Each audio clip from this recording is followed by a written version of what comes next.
Hi, everyone. Welcome to Tent Talk, the Farmers Market podcast. This podcast is all about farmers markets, how to increase your market business success, and in our current climate, maximize safety while providing people with fresh food. Farmers markets are essential. Whether you're a farmers market manager or a small farmer or food maker selling at farmers markets, you have found just the right podcast. On today's episode of Tent Talk, we're sharing a talk by Sarah Marshall of Marshall's Hot Sauce, recorded live at InTents, the Farmers Market Conference in 2019. Sarah shares helpful techniques to care for yourself, your team, and fellow market participants while you nurture your business. In this interesting holiday season, in an unusually stressful year, these thoughts are more important than ever. We loved hearing Sarah live on stage at the conference. Next year, we're looking forward to sharing more Tent Talk live recordings with conference attendees who register for the Learn and Grow ticket to InTents, the Farmers Market Conference 2021. That registration level includes a full year of content, including sessions that will be recorded during February's event, extended Tent Talk interviews, and much more. Take advantage of super early bird pricing and register today at farmersmarketpros.com. Now, let's take advantage of Sarah Marshall's insights and prepare to reduce market stress and enjoy this season. Okay, folks, we're going into our last session of the day. Wow, am I like so mic'd? Did I have this mic and this mic? So much power. I met Sarah Marshall at Amber Holland's Portland State Farmers Market, which is a big, beautiful market in downtown Portland. Sarah is a hot sauce maker. She has a product called Marshall's Hot Sauce, and by hot we say H-A-U-T-E, very clever. If you know me, I love a good pun. I love that name. She produces a beautiful hot sauce. She uses local ingredients in it. She sources from farmers. She also does a lot of outreach. She does cooking lessons. She actually has a beautiful book, Preservation Pantry. I got it. Beautiful book if you're interested in the book. Did you bring some books? Oh, we've already sold them. Okay, you can find it online, buy it at your local independent bookstore, and then if you really have to, go to Amazon. You can get it here at Pigment. Oh, and you can get it here at Pigment if you're in San Diego, which is a store that sort of looks like Pinterest come to life. Beautiful store. Anyway, Sarah is, in a previous life, was in social work and has some good insights on taking care of yourself. You know you need to take care of your business, and you know you need to take care of your market, and you need to take care of your family. Sarah's going to remind you that you also need to spend some time taking care of yourself so that you don't burn out and so that you can keep doing what you do. So, Sarah Marshall. Thank you. Hi, everybody. I'll stand up here on the stage. I'm just going to give you some tips today. It might not be what people think about as traditional self-care, but I'll talk about those reasons why. But I wanted to come talk today because I came last year and I talked a little bit about mission, your values and your mission. So I'll talk a little bit about that today because I think that's really important for building a business. I think it's also really important for building a family and relationships and all of those things, so I can't emphasize that enough. So I'm going to talk about that, but I'm just going to give you tips for being able to stay in this business for longer than I noticed when I got into the farmers market world that a lot of the vendors that were next to me would leave. They would leave the market. It was hard. They would go out of business. I noticed that in the commercial kitchen space that I shared too.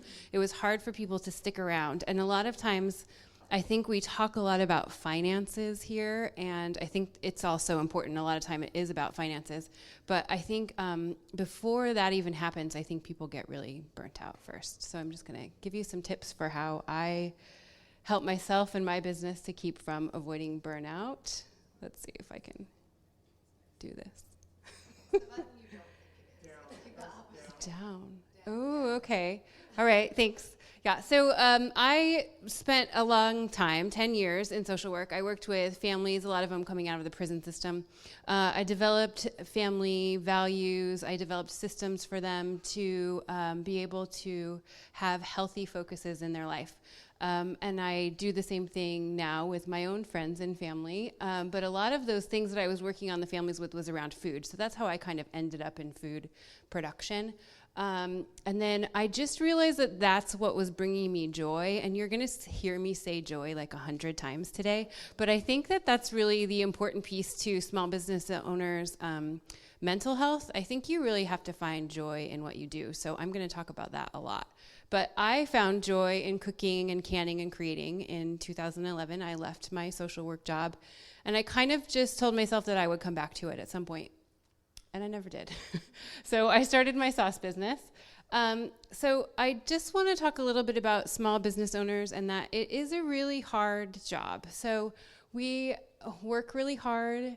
We build these businesses that we love, but then that also makes us emotionally connected to it. So when it's failing, even I think Amber's not in here now, but when you heard her talk about the market failing, when you're passionate about something and it starts to fail, you're brokenhearted, and sometimes that leaves us in a place where we can't repair the pieces. And so I see that happen a lot. And I think if you're really self-aware of how you're doing and what's going on for you, then you can kind of fix those pieces before it all falls apart. So I had to do a lot of my own self-care in this business, and I'll talk a little bit about what that journey was for me. I'm not going to make you guys talk about any of your feelings. I'm just going to talk about mine. So whenever I talk to small business owners, and I have a really strong connection to the people that are at the market with me, so I just do the big PSU farmers market. There's a lot of vendors there. I would say that I know most everything that goes on in their lives because I talk to everybody about it. So I never really gave up social work. I just gave it up in the aspect I used to do it in. But I always talk to people about coming up with your values, your mission, and then an action plan. So a lot of times people will talk to me about what they want to do with their business, what they want to do with their lives. And so my very first thing is to say, how are you going to do it? So we're going to talk about some of those things. How are you going to take care of yourself? So I'm going to show you what my self-care plan is. So we'll talk about that. So the very first thing that I like people to do is come up with your core values. So core values are just your deep-rooted principles that influence your actions. So everything that you do comes from these values. And they, our values really they don't have anything to do with sales. They don't have anything to do with profit.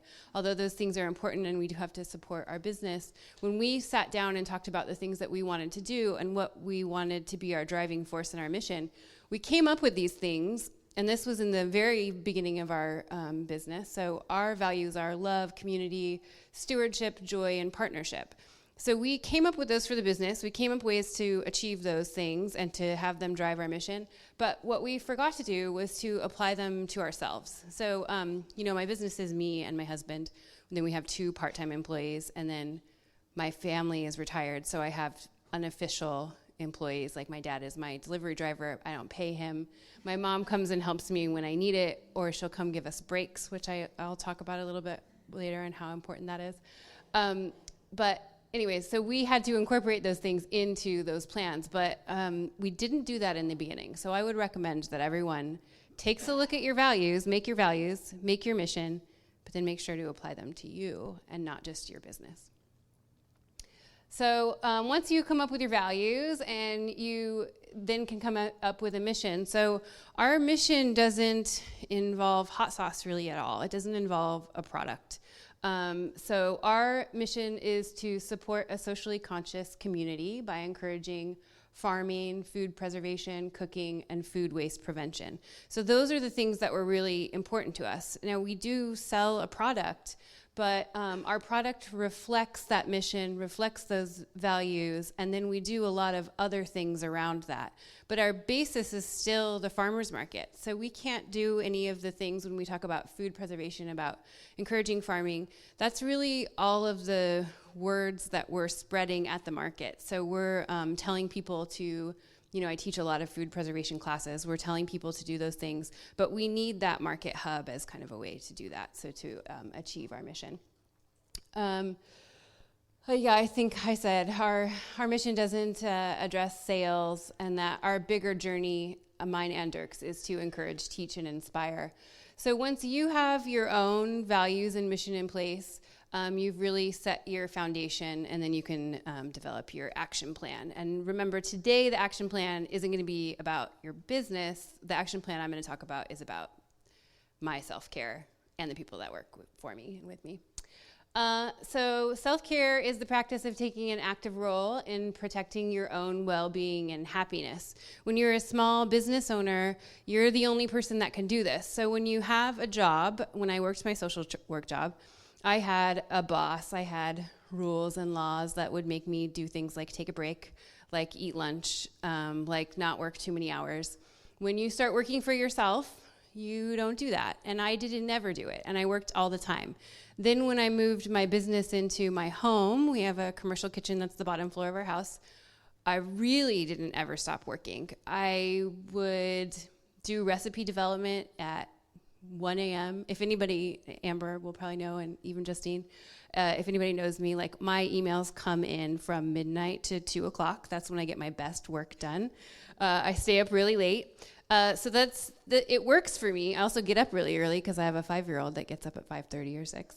So my sleep time was very minimal. So I had to come up with a plan to help myself because I was stressed. I was working all of the time.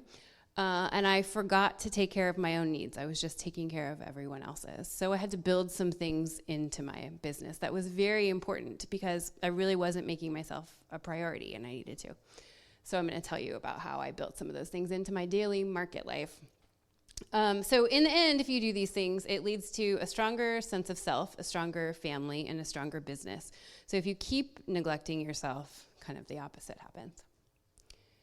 So when you're talking about self-care, it's really about our basic needs. And our basic physical needs are pretty easy to check off, but they're also the very first thing that we don't do.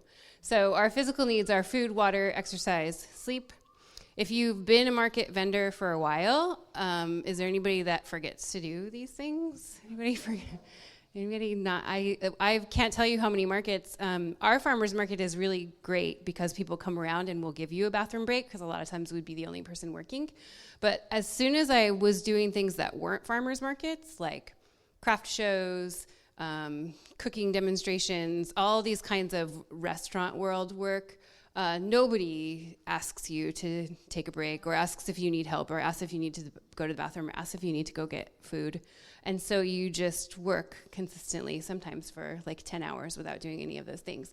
So I had to build some of those things in outside of the market. And then the trickier one is the mental health needs. So having emotional support, relationship stability, and stress management. And I'll give you my tips for looking at those things, which is a little bit harder for people to do. So those are the things that we need to put into our self-care plan, those physical needs and those mental health needs. But then this, just knowing what a self-care plan is that then the important part is that those self-care needs become actions that are for your own health.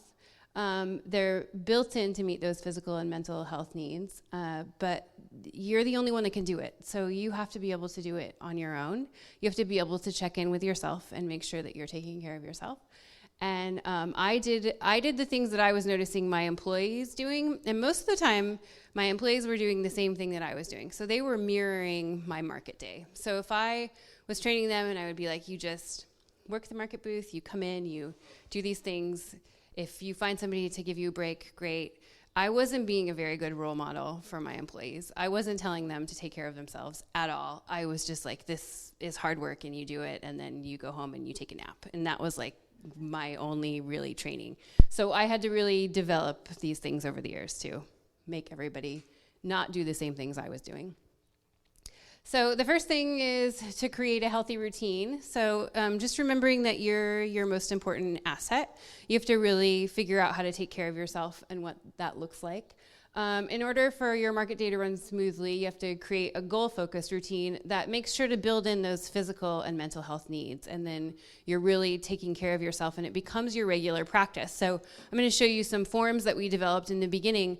We don't really use them all the time anymore for ourselves. Like if Dirk and I are using the market, we'll just talk about it before. But we had to kind of put it in place to know that we needed to think about those things before we went out for our market day.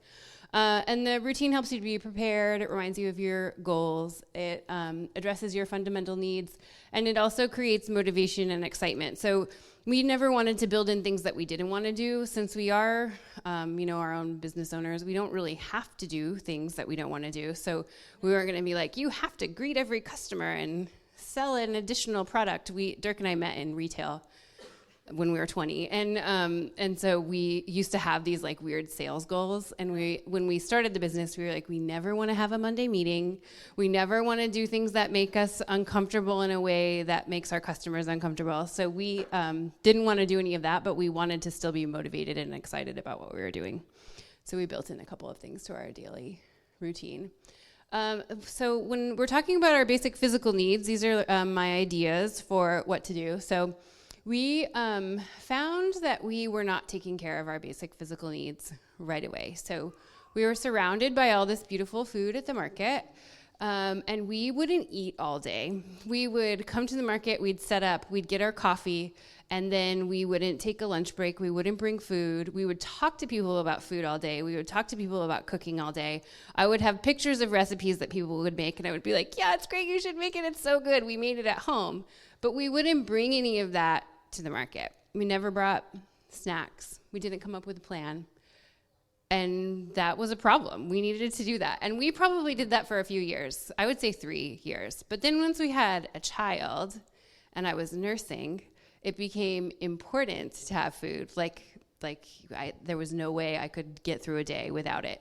And so then we started building those things into our routine. We would make a plan for how am I going to eat? How am I going to take a break? How am I going to go to the bathroom? Because it wasn't an option anymore to not do that. But I did that for years. And so I think if as you're starting your business, if you could build those things in now, then you won't struggle with those things like I did. And in the end, your cognitive performance increases when you meet your basic physical needs. So if you go a whole market day without eating, you're not really going to be making good decisions for your business. So you really need to take care of those things. So if we can get the combination of food, water, sleep, and exercise into our bodies and our lives, we're going to make better decisions and we're going to be happier.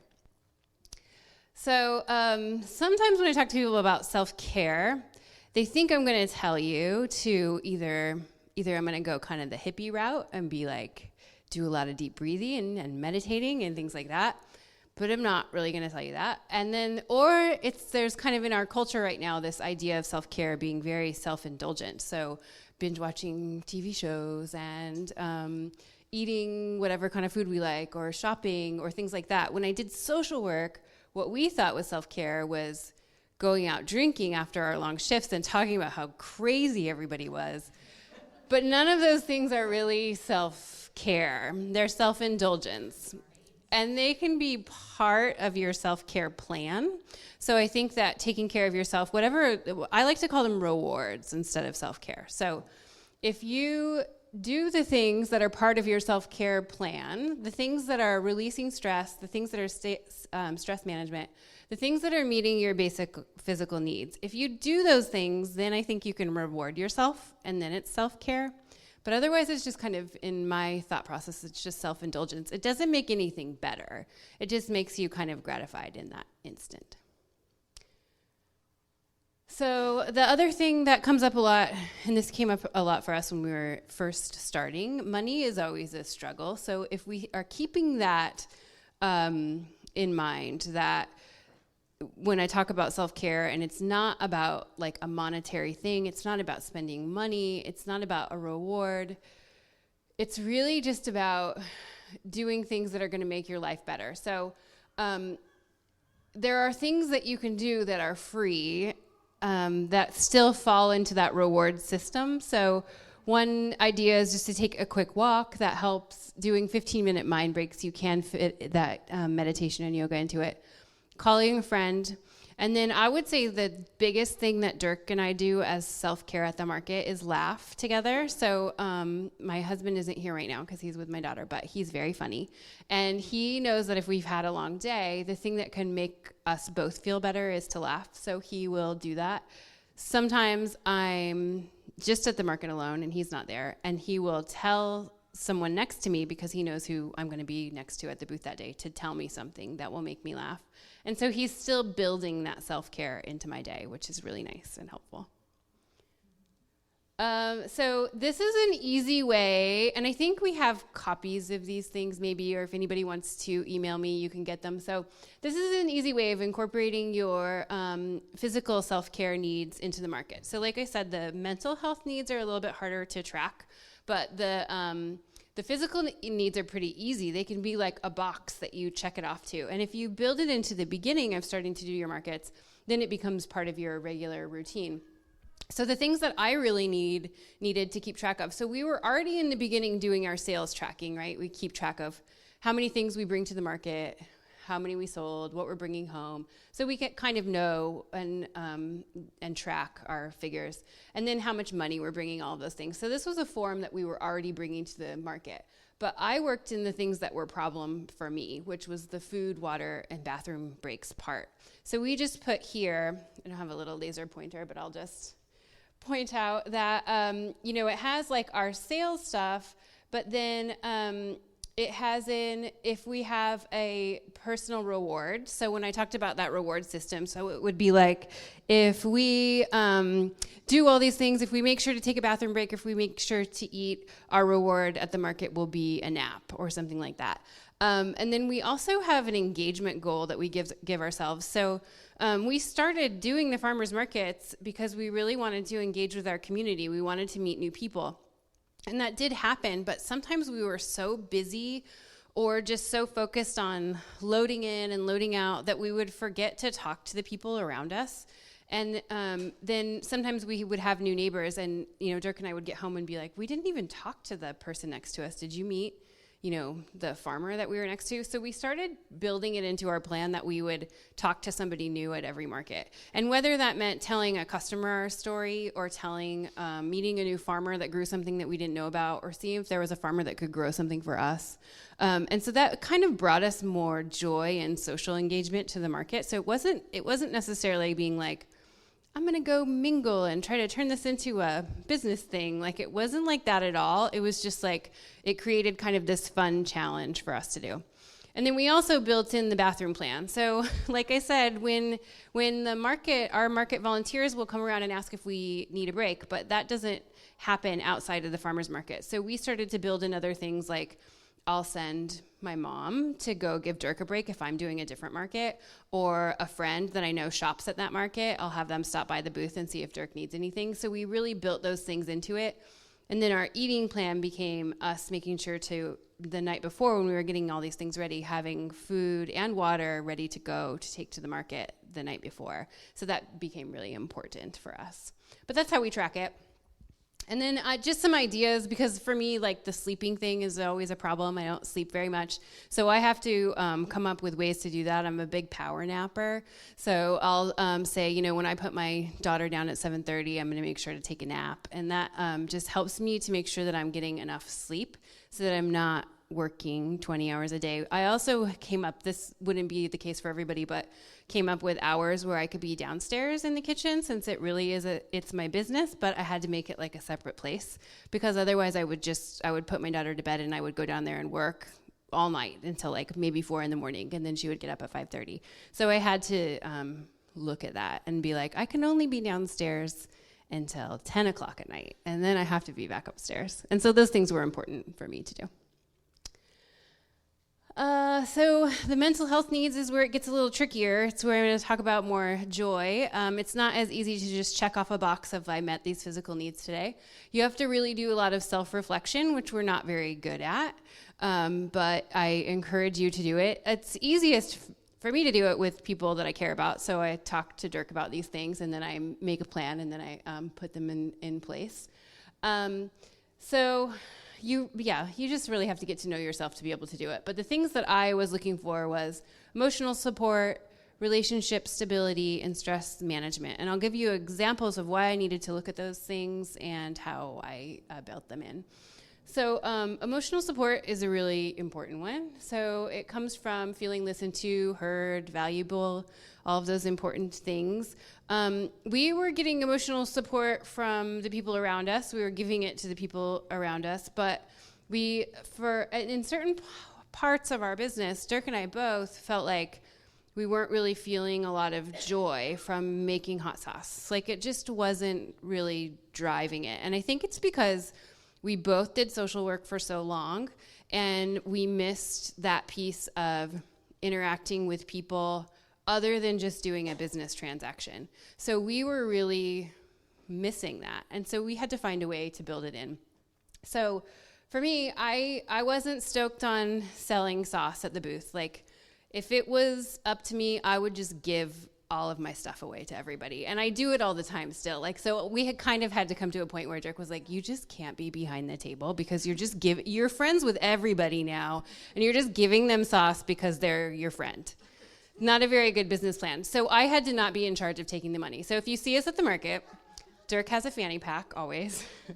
He's in charge of charging people, of taking their money, because I was not benefiting our business by being friendly with everyone. And I also just didn't like being in that position. Like, I didn't want to like sell things to people. I wanted to teach them. I wanted them to create. I wanted to be able to be that person. So I had to build some other things into my business so that I would feel joy and happiness. Dirk, however, loves selling things to people. He feels stoked every time he does it. He likes talking to people about what we do. So for myself, we built in classes where I was teaching people, and that became part of our business, and that brought me joy. For Dirk's end, he does hot sauce tastings in our house. People come over. He talks about us, what we do, our farmers. It brings him closer to the farmers, and then he really feels connected to them. And so he built that piece in, and then we both felt emotionally supportive in the business. But we kind of took on a little bit different roles. So just real quick, I'm going to show you this video, maybe. So it's going to get really hot and vinegary in here. I hope you're into that kind of party. I am Sarah Marshall. Today I am leading a canning class. It's a purple basil brined cherry tomatoes. Take your jar out, put your produce in, fill it with brine, tap the air out. It's my one superhuman power. I'll be right here with you to walk you through it. That was awesome. Perfect. My favorite part of canning is when the jars seal. It makes this little clicky sound, and it makes you know that everything is done right and you did everything safely, and you can just say, all right. So that's what I was missing from just doing my daughter's here. Hi. That's what I was missing from the market stand, is that I really wanted to be able to spread the word of canning. It's what brought me joy. It's what made me happy.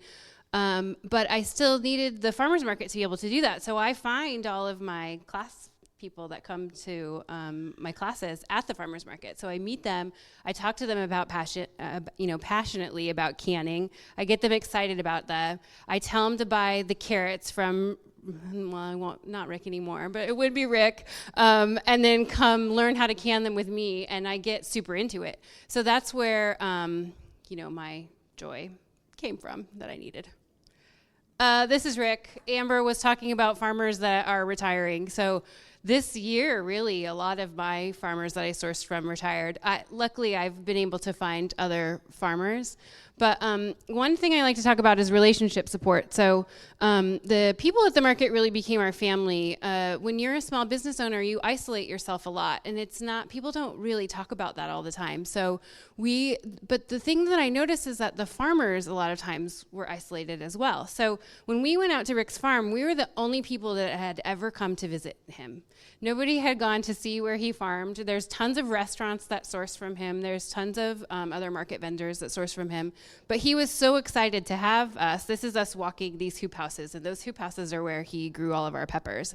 And we would walk in, and it would be a whole hoop house full of peppers. Well, once we did it one time and realized that he was so excited to have us, and we were so excited, then we would go out regularly and go visit him. And then we started doing that with all of our farmers, and it really brought us a lot of relationship support and connection to the farming community. So I recommend that you do that. We also noticed for relationship support, because you're working weekends and you're our busiest times holidays, in the beginning of our business, we were missing out on everything. We couldn't go to birthday parties. We couldn't go to anniversary parties. We couldn't celebrate Christmas with our family. So we had to figure out a way to do that. So we worked that into our life. My daughter's sneaking on up here. She wants to be on the stage. So we had to work those things into our plan. And then also because we do get so busy in January, we end up taking the month of January off because we're so busy in holiday. We work really crazy hours during December. So that we can catch up on anything that we feel like we missed out on, see anybody that we didn't see, those kinds of things. And then stress management. So stress relief and stress management are two different things.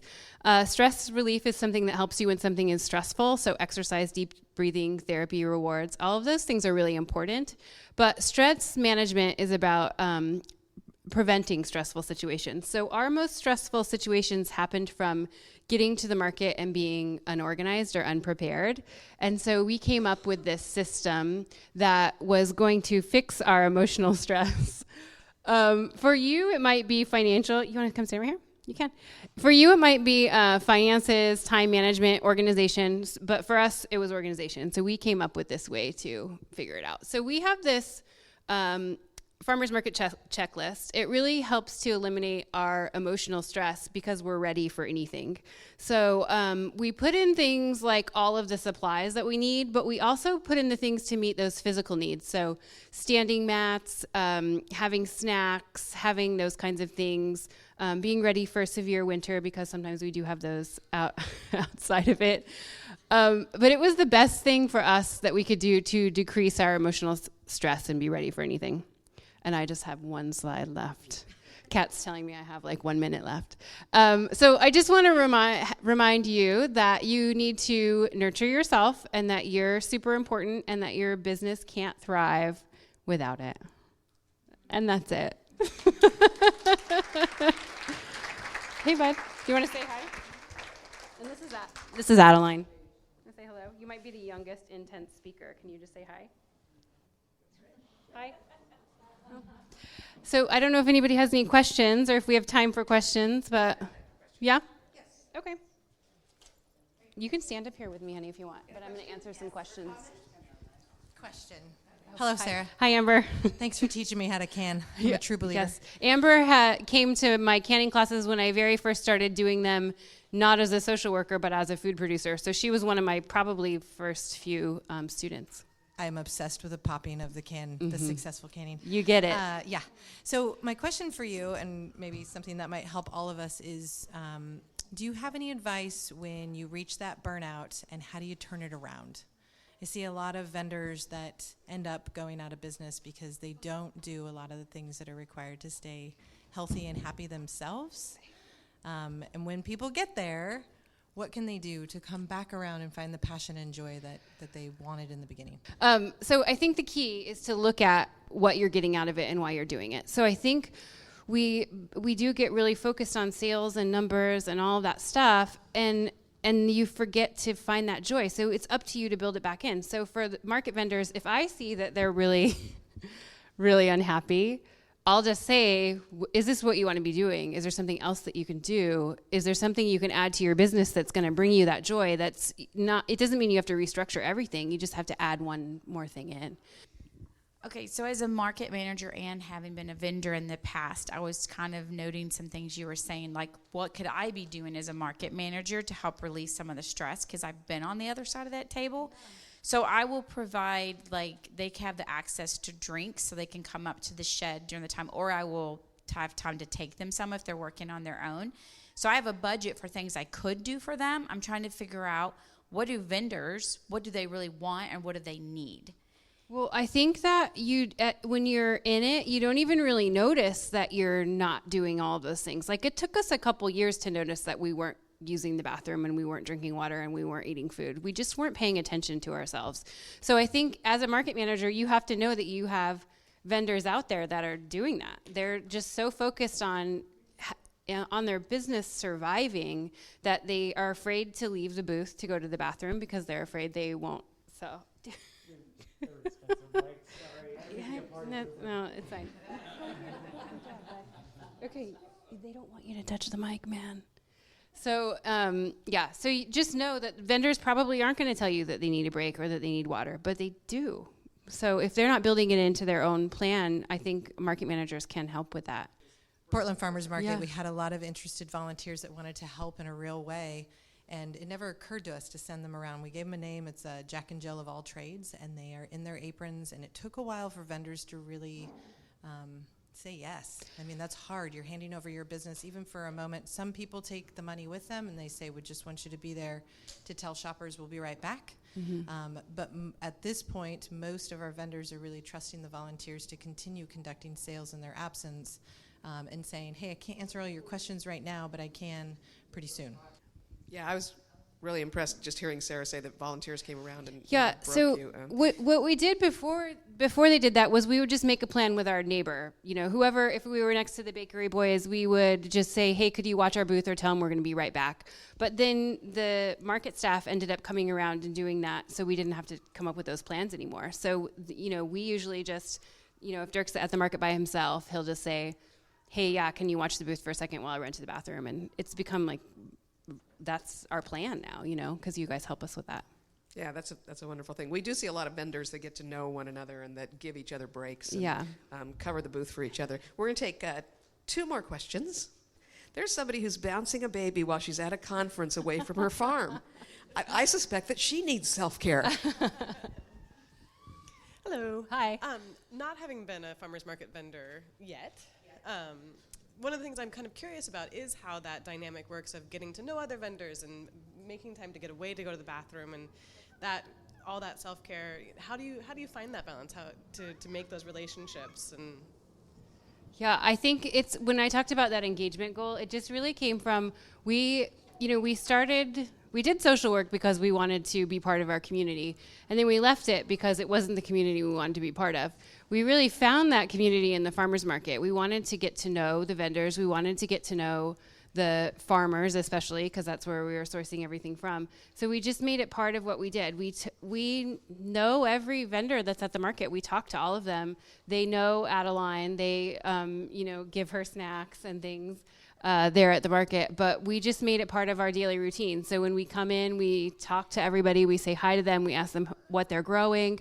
We also started doing a podcast about what was going on at the market and the local food there. So it's not really about necessarily the farmer's market, but it's just about food that's growing in season, and we talk about it. So we'll go around and talk to those farmers and ask what their favorite thing to do is with their leeks or whatever's growing at the time.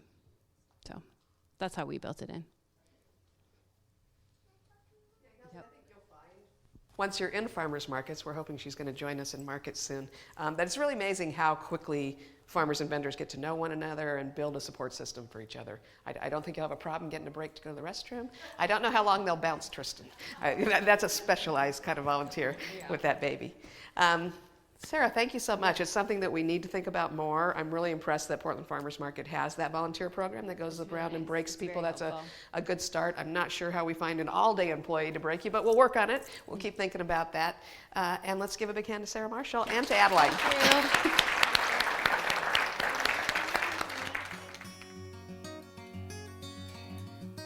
Farmers markets are all about community, and all of us, operators, farmers, and vendors, keep learning.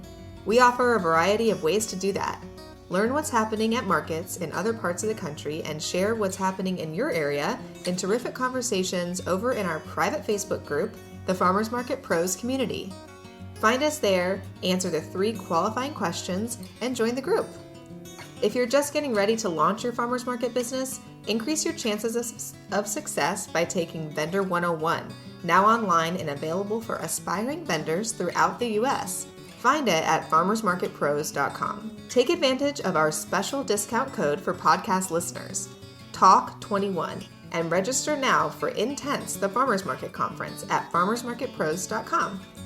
Now's the time to get the earliest of early bird prices and reserve your place at this 4-day conference coming to you live online in February. Have a question? You can always message us on Instagram at Farmers Market Pros or email us at connect@farmersmarketpros.com. Thanks for listening to Tent Talk. Please leave us a review on iTunes, Stitcher, Spotify, YouTube, or wherever you access your podcasts, and tell us and others how you're enjoying Tent Talk.